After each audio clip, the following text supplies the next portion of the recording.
Hi, my name is Andy Kirk, and welcome to Season 1 of Explore Explain. This is a podcast and video series all about data visualization design. In each episode, I have conversations with designers and developers to explore in depth the hidden thinking behind their visualization projects. I'll be asking them to explain the what, the why, and the how of their design process. We have some great guests, some wonderful projects to learn about, so let's jump straight into today's episode. Hello and welcome to this episode where I'm delighted to welcome Jan Willem Tulp. Jan Willem, great to see you. How are you doing? And to begin with, can you just introduce yourself, who you are, and what you do for a living, please? Sure. My name is Jan Willem Tulp. I call myself a data experience designer, and what I basically do is I create custom data visualizations. And for me, that means writing code and reading in a data set and turn that into some kind of data visualization, which can be interactive, non-interactive, anything, as long as it's data visualization. Of course. So today we're going to talk about a project you've worked on and published earlier this year, which was a animated interactive visualization for the Netherlands Railway Authority. To begin with, and especially for those who can't see it right now, can you give a brief overview about what this project is and what you were trying to achieve with it? Sure. So the main idea for this project was that they were going to publish an annual report, and in general people think it's kind of boring, so they wanted to have something that's exciting to look at and hopefully draw more people to this annual report. And so they just gave me we had some discussions about data, and eventually we settled on an average working day in the Netherlands, train travel of people in the Netherlands on an average working day, and that was the data. And so what I did was I turned that into some kind of interactive animated visualization where you can get some sense of where people are going or where the trains are running. So, like myself, you're a freelancer. Can you just give a little bit of background to how this project landed in your email or on your phone line? What was the sort of background to how you first got involved in this work? It's actually a personal project I did earlier, at the beginning of last year. It was also about trains, but that was only about based on open data, so publicly available data.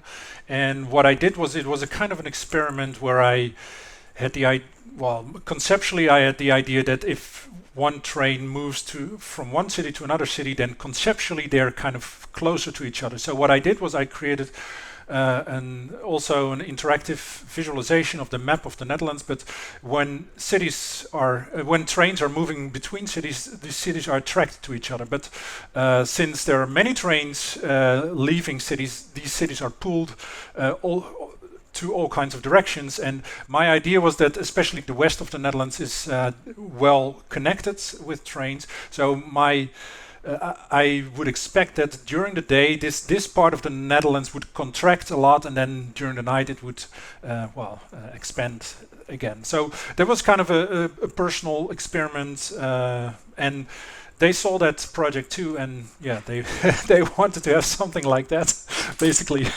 Right, so that's a nice sort of calling card to say, I've done this, and they say, we want something like this, please. And yeah, I like that idea of the notion of the system, some sort of almost organic system, expanding, pulsing, which certainly comes across, and we'll talk about that later in the design choices. Just think about, again, the kind of context of the work. First of all, just to confirm, did you work on this pretty much entirely alone in terms of the creative side? Yes.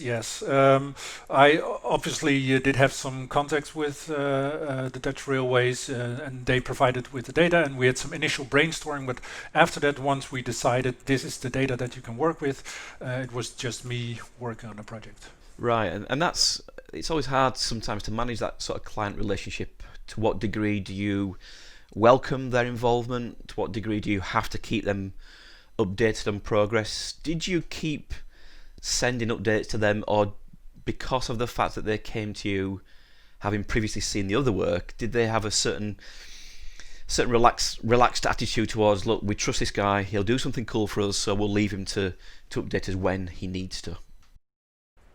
It was a little bit of both, actually, because My impression was that at the beginning because they had seen the other project I did, that was the project they had in mind. So I think at the beginning they would expect we will get more or less this project, but with different data.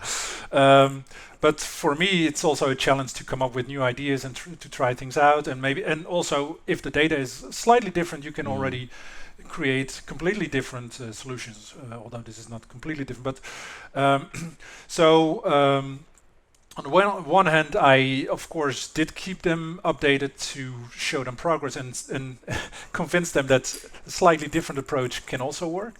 On the other hand, I must say that for this particular project, it was a very good client because they did trust me, and so they didn't have a lot of influence on what it specifically should be, and they gave me a lot of freedom to try out things and to come up with something that just looks nice and etc. So I had a lot of freedom, and that was really nice. Yeah, that's always appreciated, I guess.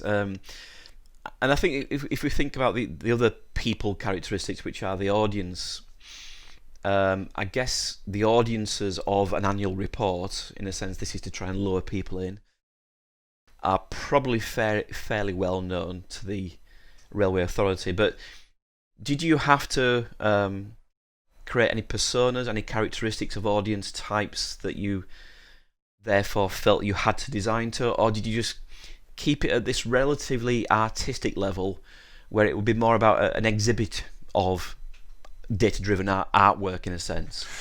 I think it's more the latter one.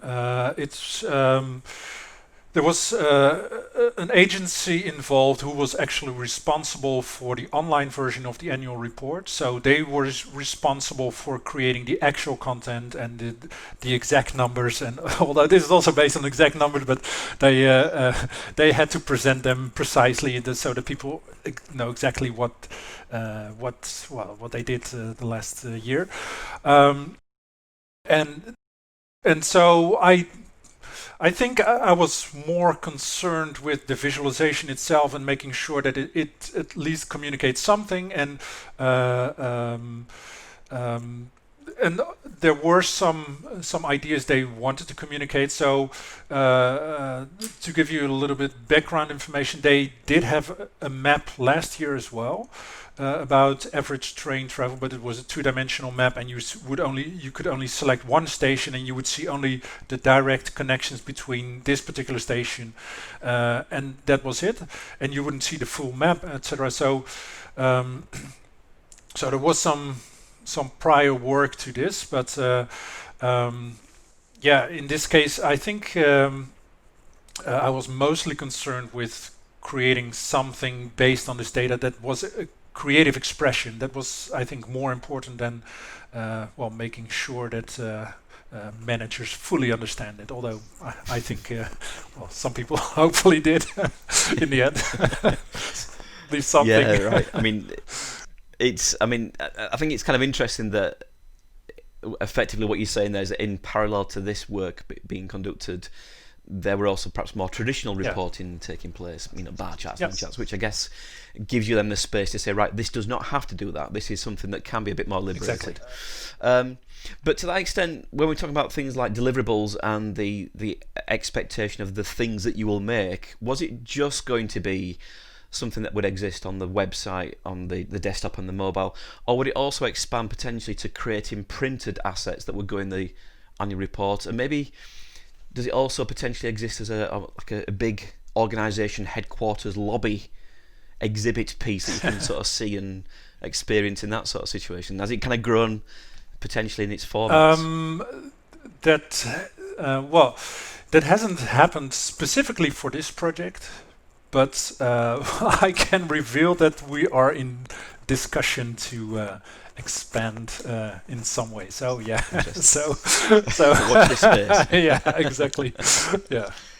Yeah, and I think again we'll come on to it later on, but I think there's something about this which could also lend itself to some sort of tapestry, some sort of physical. Yeah.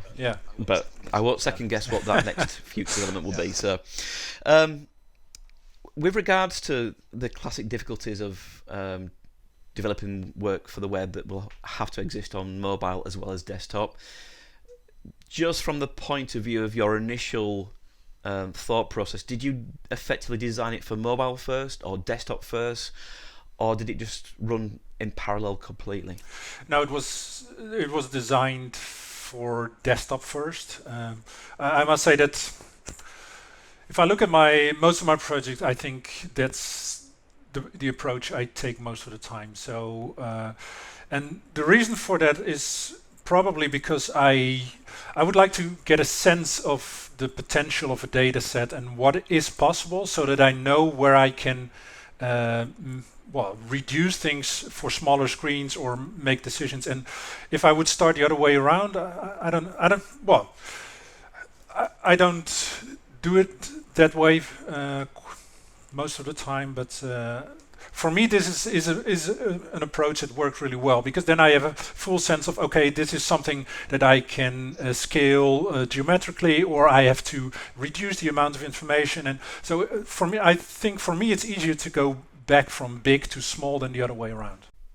I agree, and I think it's an interesting separation that visualization as a field has from most publishing. I mean, if you think of newspapers where mobile first is the thing, right. You're right, we want the biggest canvas to work in, and then the mobile version often becomes the compromise version.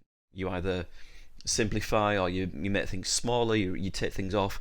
So yeah, I think that makes sense. But that said, I think this does work wonderfully well on mobile. It's not a significant compromise compared to the desktop version. Timescales. What was the kind of timescales that you're working to, but also the amount of time that you had to give in terms of your own duration on this project? I think it's about a month that I worked on this. I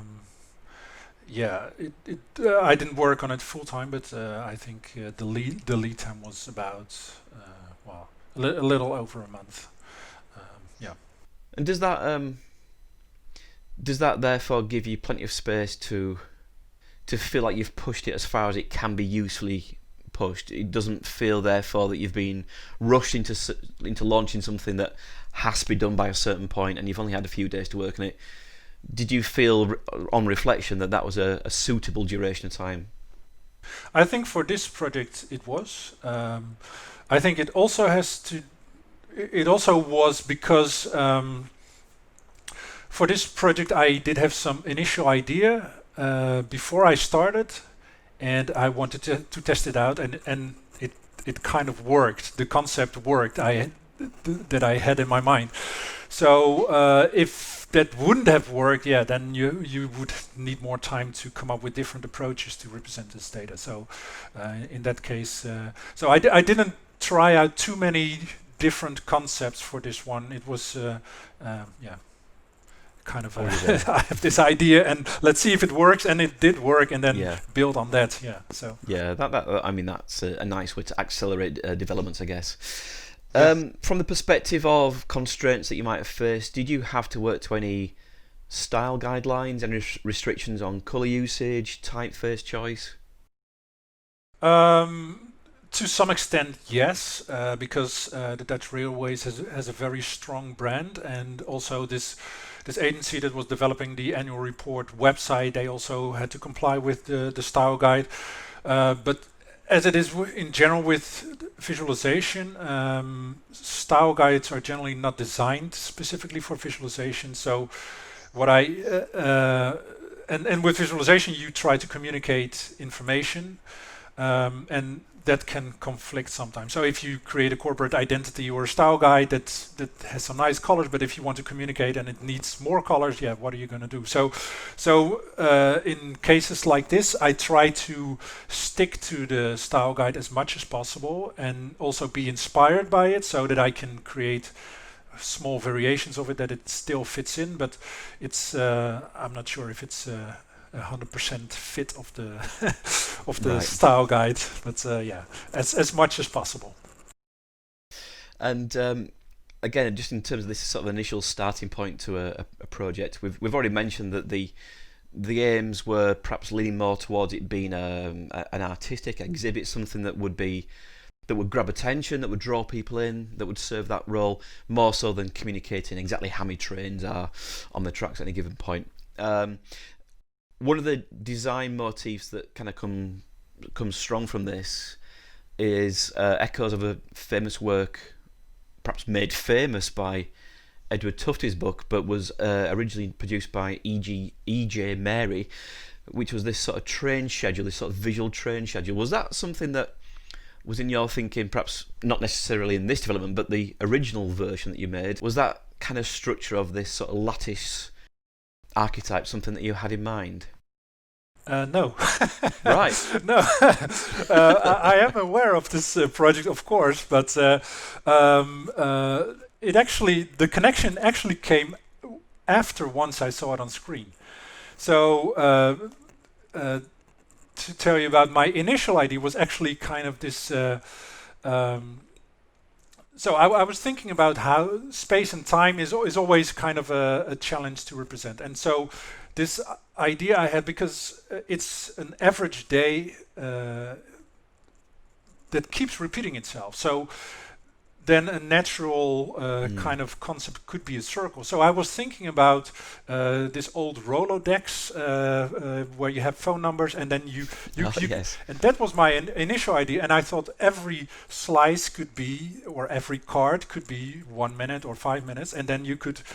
And my initial idea was that you could move this thing forward and backwards, and then I started drawing these connections and these lines, and then I realized, hey, this looks like this famous visualization.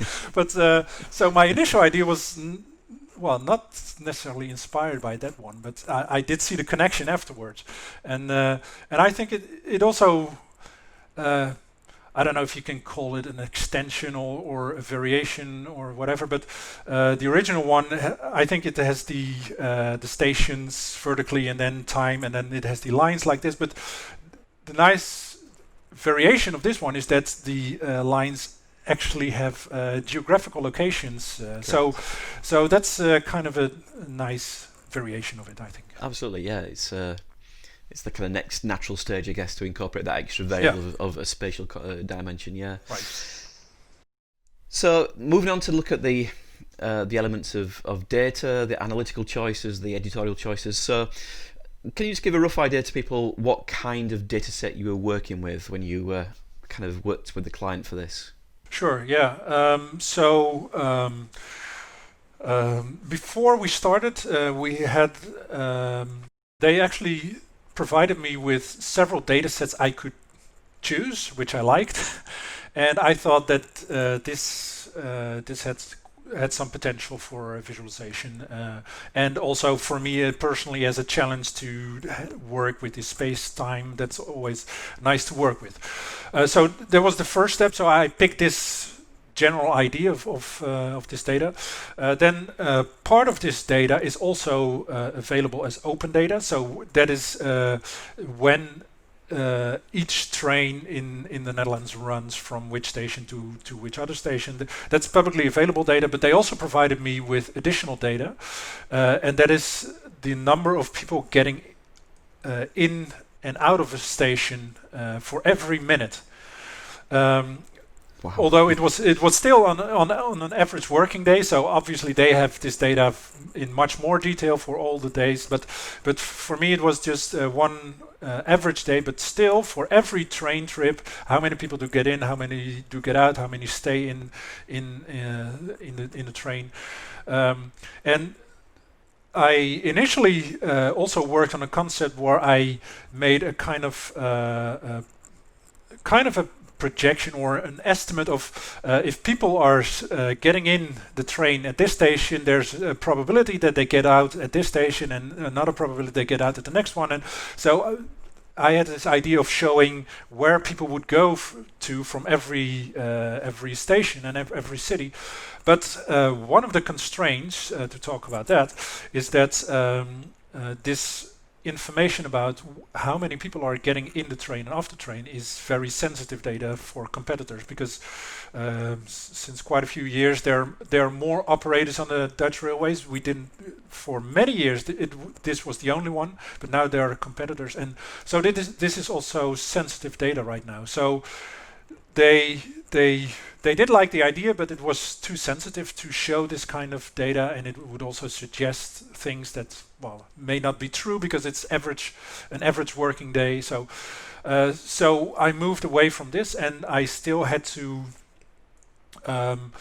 Well, obviously, if you create a web-based visualization, everybody can download the data set. So I also had to do some additional aggregation and anonymization of the number of people traveling in each train. So I created a set of bins where you have a group of people, I don't know, from 0 to 25 people and from 25 to 50. And so you don't know, you can, when you download the data set from the website, if you look at the source code and download it, you will still not see the exact numbers of people, and that was one of the constraints. It shouldn't reveal sensitive data, not in the visualization, but also not in the data set that would eventually be published. It's interesting. So in effect, they gave you this almost this buffet of data to work with. I guess they did the work to determine what the average working day was, rather than you having to determine that yourself. Right. But in terms of the kind of quantities of the data that you were working, what are some of the headline quantities in terms of the extent of data, the amount of values that you are kind of working with and processing? You mean the extreme values, or like how many records were you kind of working with in the data set? I don't remember exactly, but it was a few thousand, I think. Yeah. Right. But actually, what I did was I I made the data set larger, because the data that they provided me with originally did have, for each row, had more information on it than. Well, I had to split up this information that was on one row, so I had more detailed information myself, and that's what I did. So actually, I ended up with more rows than they provided me with, but it was more detailed. So I could, what I achieved in the end with my data set itself is that I could say for every minute, where is every train, and that's what I wanted to know in order to to create this visualization. Yeah. So, in terms of the extent of data that they could have had you working on, obviously you stuck to your original brief of let's look at the patterns of trains usage over time. There obviously are good reasons for the other things not being publicly portrayed, but was there ever a sense that they could have used you to do some of this analysis, but for an internal audience? I'm not entirely sure. Maybe it was not really. No, so far it has not really been part of the discussion. But yeah, I don't know if it actually would work that well. Maybe, especially since this is more kind of an artistic exhibition kind of approach. So it would probably work better in a lobby situation than where you would use it internally. Although it could be. Well, one of the things that is kind of nice. It is a 3D visualization, so you can see the full lattice, and then the color coding shows you when there are many people in the train or a few people in the train. So you do see some kind of patterns, and of when certain lines of the trains are really crowded, and some of them are crowded all the time, and some are only crowded during rush hour. And one of the things that I also did in order to make it a little bit more usable is to reduce the number of stations that you can select. So you're not able to click on every station in the Netherlands.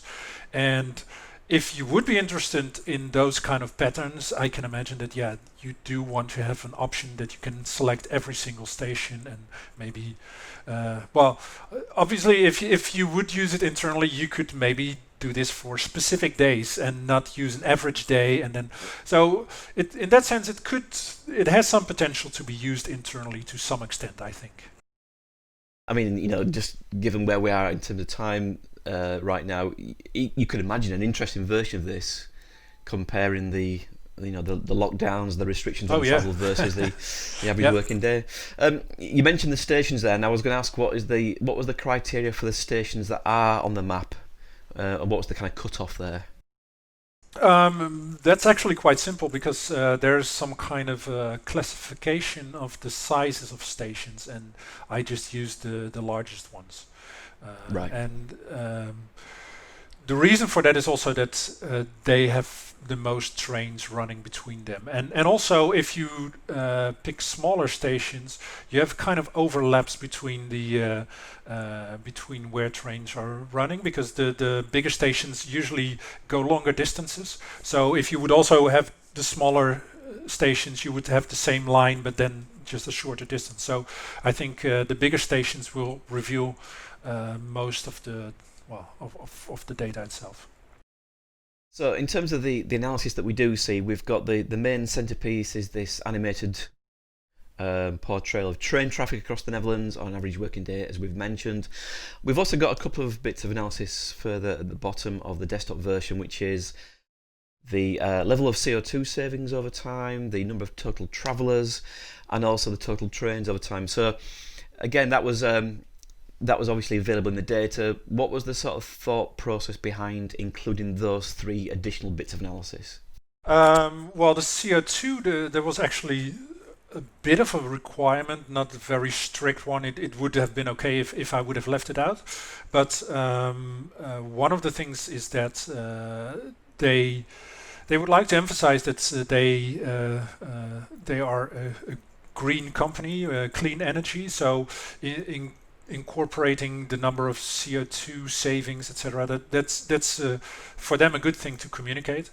The way that I incorporated actually these three elements was because you can clearly see that the main visualization is quite elaborate and sophisticated, and it's a map and 3D, etc. And these are basically some area charts that are moving over time.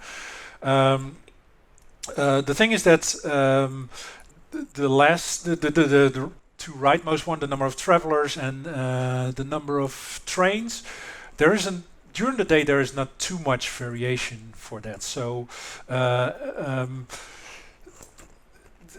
I did want to communicate this information because it is useful to get some kind of context, because otherwise without it you don't have an idea. Okay, I see a lot of trains, but how many are there, and does it really change a lot?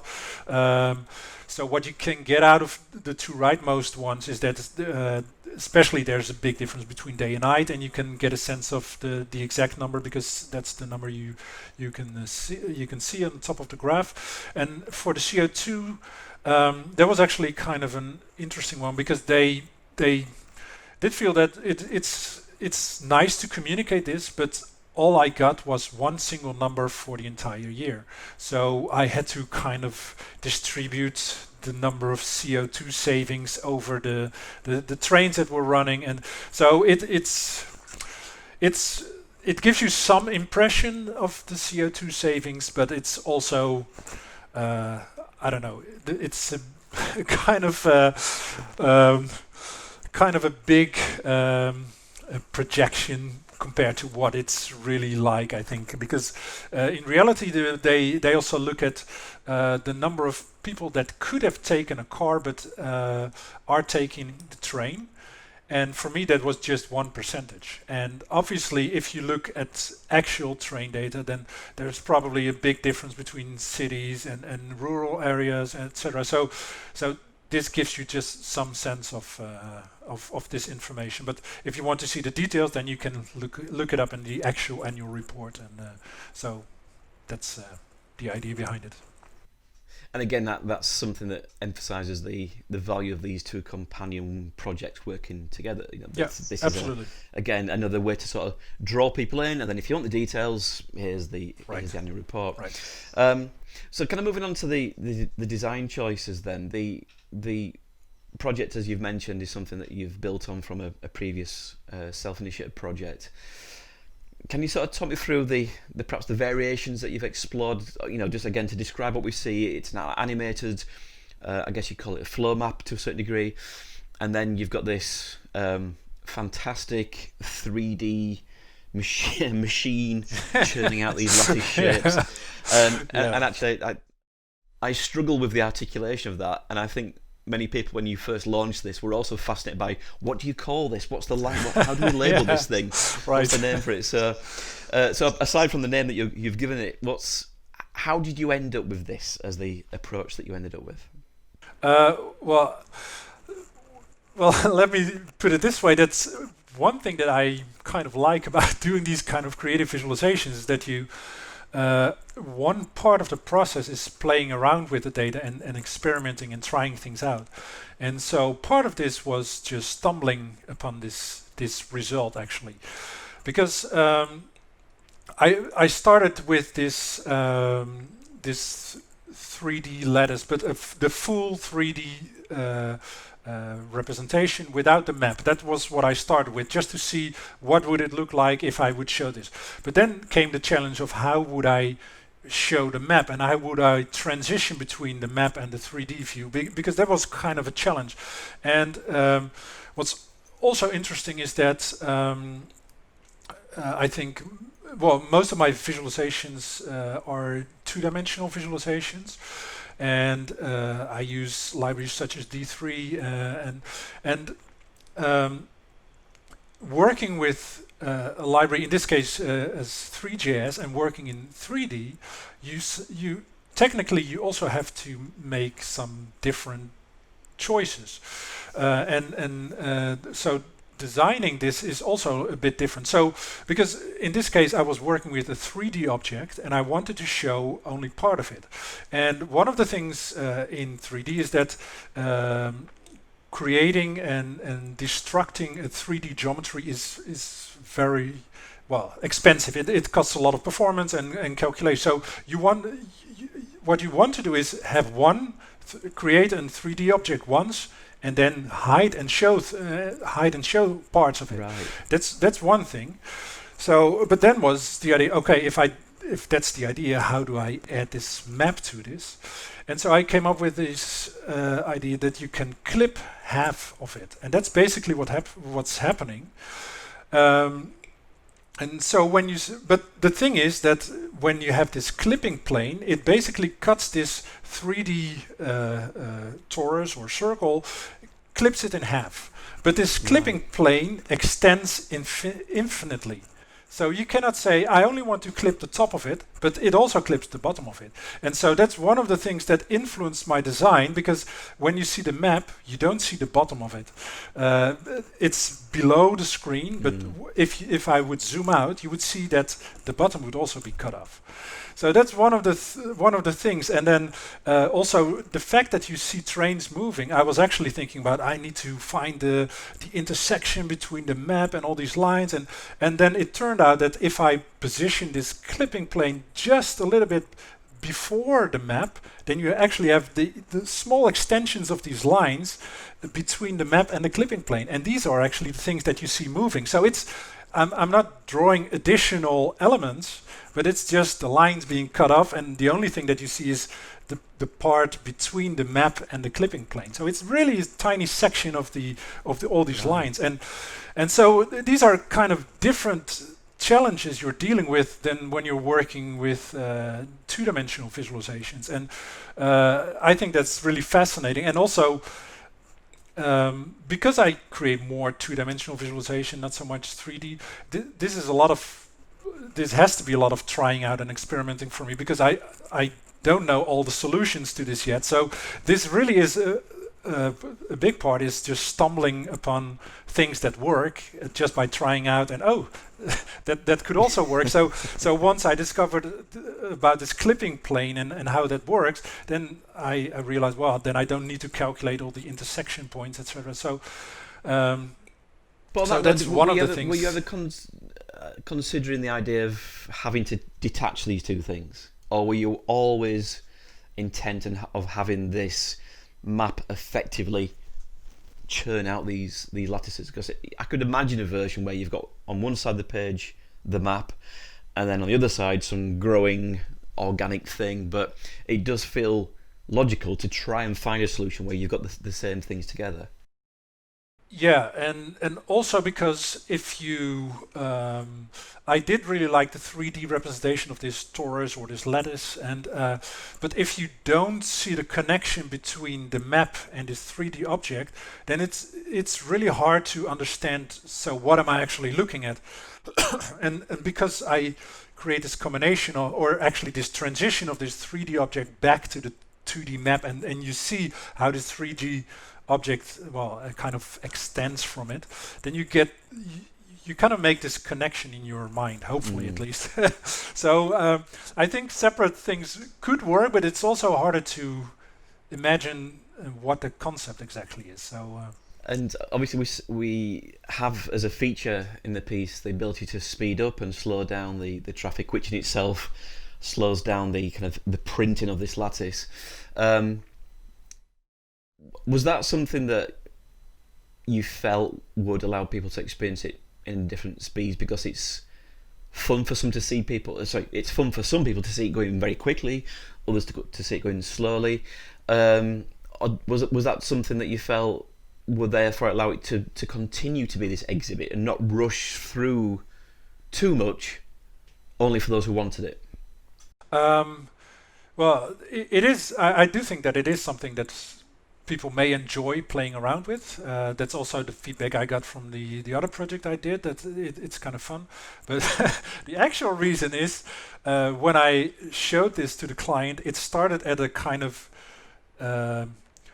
well, from a geometrical point of view, it was kind of a logical angle, but from the train schedule point of view, it started, I don't know, at 2:30 at night or something, and it was a very quiet time. And when I showed it, it was rotating kind of slowly. So the client actually said, a bit boring. Can we just can I speed it up so that I can see the interesting part? So that's also a reason why this is included.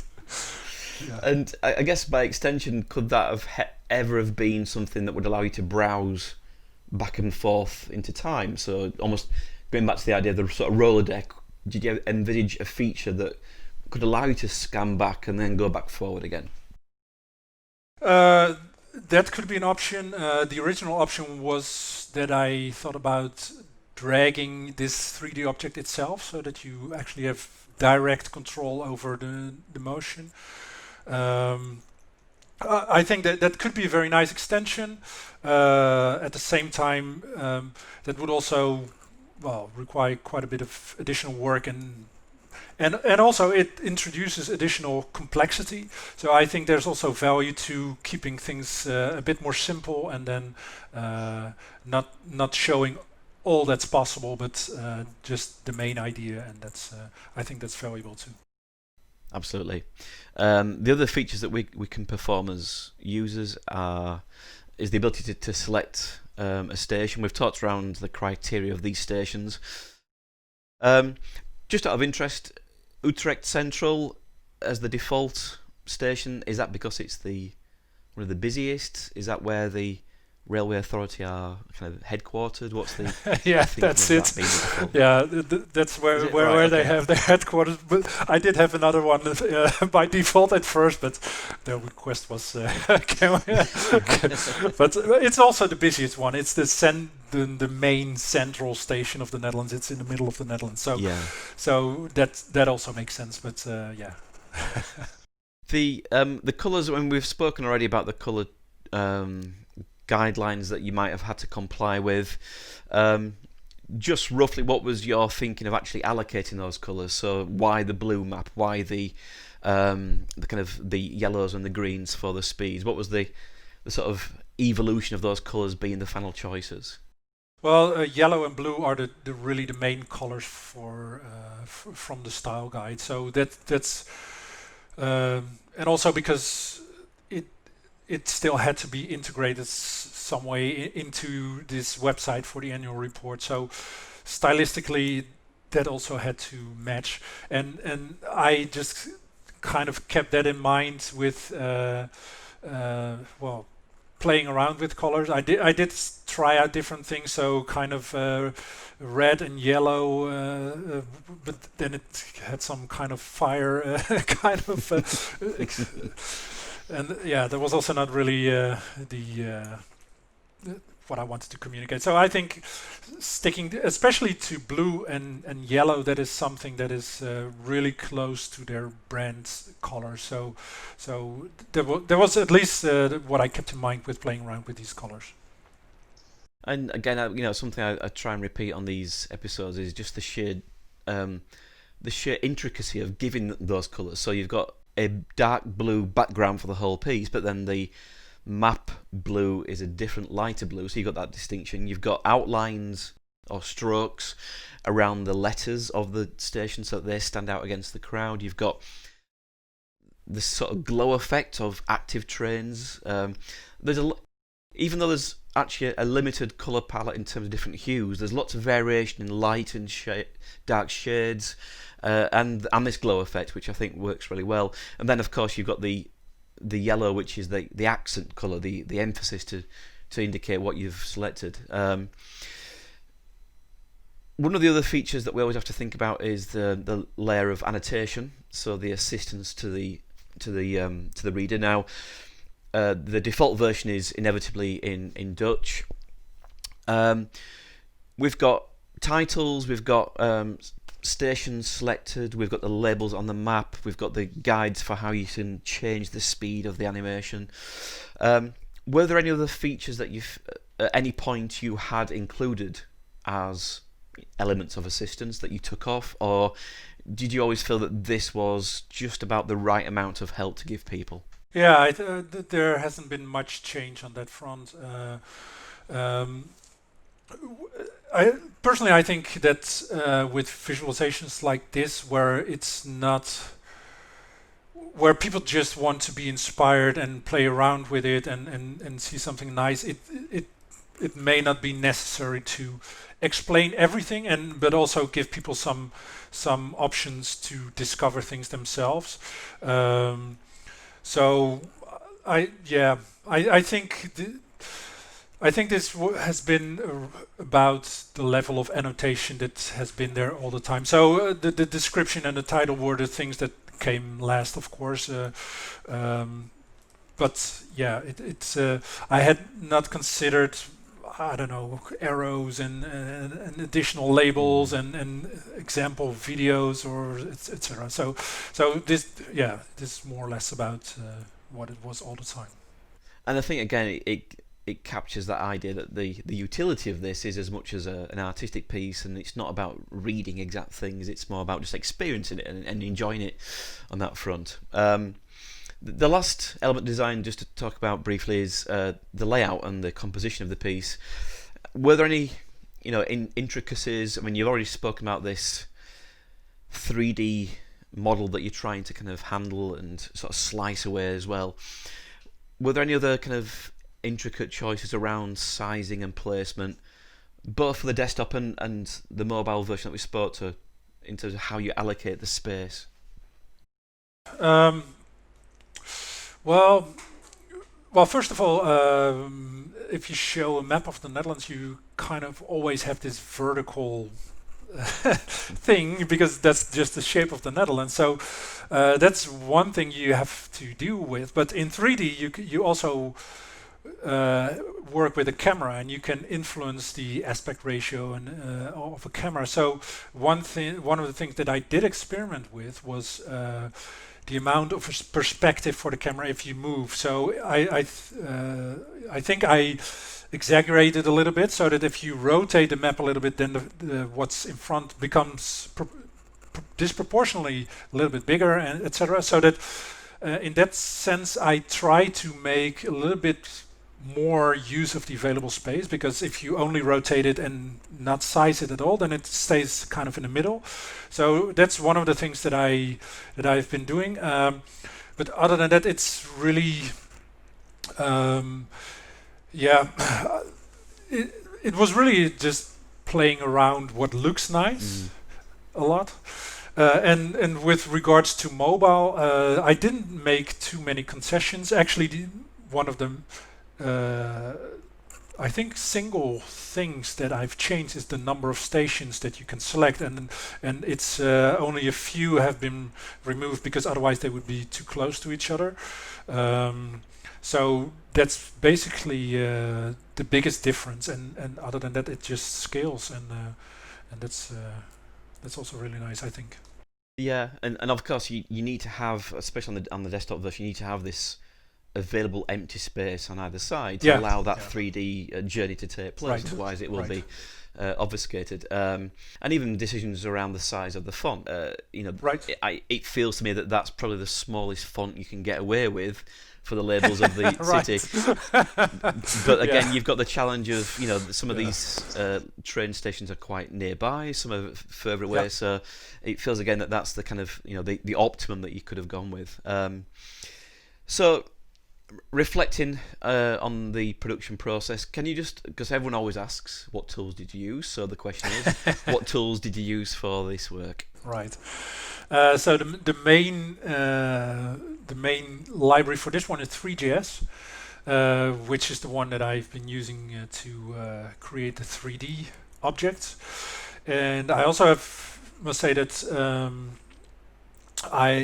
I think for every visualization project I use D3, and because D3 is more than just only creating visual elements on the screen, but it also has a lot of utility methods that you can use to, I don't know, map values from one domain to another, etc. So D3 is useful for every visualization project, and I think for about 2 years now, all the projects that I do are also built in Svelte, which is kind of an alternative to React, which many people know, but it's very lightweight.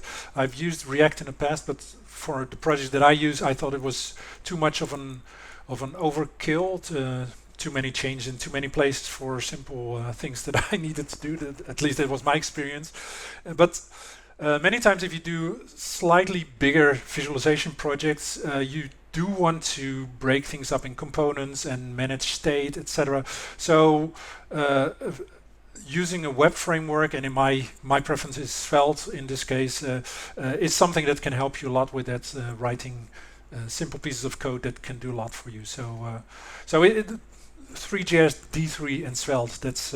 Those are the three frameworks used for this one. And when you kind of reflect on launching this work and how it was received by the client, by the public, and by the visualization community, what are some of your reflections on the feedback that you've got and your own sense of how effective it has been, given the intention to begin with? Well, I think overall the feedback was very positive. From the client's perspective, we're in discussion about follow-up projects, so that's always a good sign. And I also saw on Twitter some people who actually, I don't know what the proper English word, who drive trains. They responded and they thought it was cool, so that's actually kind of nice. The people who, so that's really nice. I also think a lot of people from the visualization and the mapping community responded nicely, that it was a very creative and original approach to solving this kind of specific kind of problem. So in that sense, I think it was very well received actually, and I mean, I think it feels like some method that we're going to see again for things like flight paths and for shipping routes and taxis. That bike shares, all these things are very much potentially replicable by that approach. But I mean, I remember when I first saw it on social media when you launched it. It was such a unique piece and such a unique approach. But I think it's a really clever solution. I think you've come up with a real novel way there. So thank you, sir, for going through your design process, your kind of secret insights into what you did, why you did. Thank you to everyone out there for tuning in. Catch us next time for another episode of Explore Explain. To see more information about today's episode, including links to the key sites and resources mentioned, visit my website, at visualizingdata.com. You'll also find details about my book, information about my public and private training courses, as well as over a decade of blog posts. If you've enjoyed this series, please consider liking, subscribing and spreading the word. See you next time.